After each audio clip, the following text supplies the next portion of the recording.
Subscribe करें हमारे channel Chishtiya mechanic को और पास वाले बेल आइकन को दबाएं ताकि हमारी वीडियोस आपके पास सबसे पहले। अल्लाह के हबीब सल्लल्लाहु अलैहि वसल्लम फरमाते हैं कि एक बीवी अगर अपने शौहर के सामने किसी औरत के हुस्न को सिर्फ बयान करे, ये भी नाजायज। बीवी ये कहे ना पड़ोसन में जो रहती है वो इतनी खूबसूरत है, हुजूर फरमाते ये सुनना भी नाजायज है। रसूल पाक ने फरमाया यानी पड़ोसन का हुस्न या किसी औरत को आपकी बीवी देख कर आई है, उसके हुस्न के बारे में आपको वो नहीं बता सकती। हुजूर ने फरमाया कि नाजायज है, नहीं बता सकती। आप बताएं गानों में होता क्या है। और उसके बाद अल-अयाज़ु बिल्लाह, अस्तग़फिरुल्लाह, वो गाने बजते होते और हमारी नौजवान बच्चियां नाच रही होती है, हमारी बहुएं नाच रही होती है, हमारे घर की खवातीन नाच रही होती है। उस पे तुरफा ये मोहल्ले के लड़के उसे देख रहे होते हैं, उसके साथ नाच रहे होते हैं।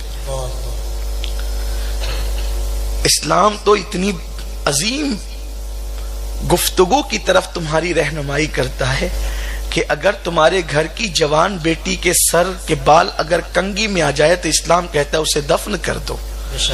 फुक़हा कहते हैं कि अगर नहाते वक्त किसी औरत ने सर में साबुन लगाया और साबुन की चिकनाहट की वजह से साबुन में उसके सर के बाल आ गए तो औरत उसको हमाम में यूं ना छोड़ दे, क्योंकि उसमें अभी देवर नहाने के लिए आने वाला है, उसमें जेठ अभी नहाने के लिए आने वाला है, उसमें ससुर अभी नहाने के लिए आने वाला है, उसमें चचाजाद भाई नहाने के लिए आने वाला है, मामूजाद भाई नहाने के लिए आने वाला है।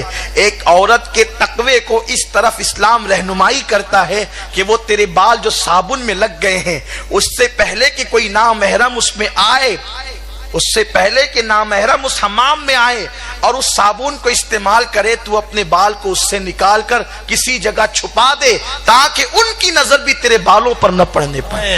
ये इस्लाम की तहारत है, ये इस्लाम का तकद्दुस है। और जब तक मुसलमान खवातीन इस पर अमल करती रही, कोई बेटी किसी के साथ कभी नहीं भागती थी, किसी की बेटी कभी किसी के साथ मोहब्बत की शादी नहीं करती थी, किसी की बेटी अल्लाह अकबर कभी उसकी आबरू के साथ खेला नहीं जाता था। क्यों? इसलिए कि जो टूटे हुए बालों को बचाती हो, जो टूटे हुए बालों को बचाती हो, फिर उसकी आबरू पर कोई नजर कैसे डाल सकता है। बात यही हुई कि बेगैरती के सारे रास्ते हमने पैदा किए, हमने सीरियलों के जरिए से, हमने फिल्मों के जरिए से अपनी बेटियों को आजाद कर दिया, ऐसे जैसे गाय बगैर रस्सी के आजाद फिरती है, जैसे बकरियां रास्ते में आजाद फिरती है। जुमले तल्ख लगते हैं लेकिन बात तो हकीकत है। वो बेटियां नहीं है, वो बकरियों की तरह है जो आजाद फिरती है। बेटियों की शान तो ये है, हजरत सौदा ये हुजूर की बीवी है। अलमिया तो ये भी है कि लोगों को नबी की बीवियों के नाम पता नहीं है, सीरियल की अदाकाराओं के नाम पता। कितना हसीन नाम है सौदा।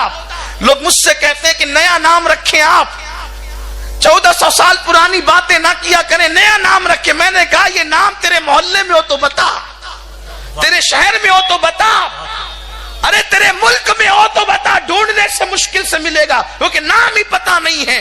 और खुदा की कसम हुजूर की अज़वाज वो हैं कि उन औरतों के तकद्दुस, उनके तहारत, उनकी अजमत का कौन तसव्वुर कर सकता है। दामन निचोड़ दे तो फरिश्ते वुजू करें, उनकी शान ये है क्योंकि हुजूर की अज़वाज की अजमत का अंदाजा इस बात से लगाओ, नबी चमड़े की जूती खरीद कर पहन ले तो अर्श को उससे मेराज नसीब हो जाए। जिनको नबी अपने निकाह में लेते हैं, जिनको नबी शराब बख्शते हैं, हुजूर जिनके बचे हुए पानी, दूध और खाने को खुद इस्तेमाल करते हैं, उन खवातीन की अजमत का अंदाजा कौन लगा सकता है।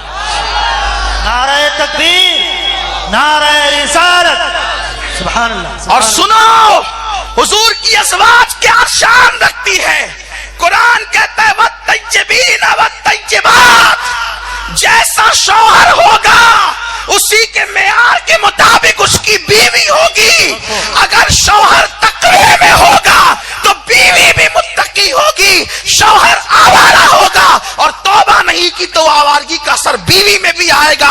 अब मैं नबी की बीवियों को क्या कहूं, इसलिए कि बेमिसाल मुस्तफा के लिए खुदा ने निकाह के लिए जिन औरतों को चुना उनकी भी मिसाल नहीं है। इसीलिए तो कुरान कहता है या निसा अन्नबीयीन, قرآن کہتا ہے یا نساء نبی، اے نبی کی عورتوں، کا احد من النساء او کما قال، کہ تم عام عورتوں کی طرح نہیں ہو.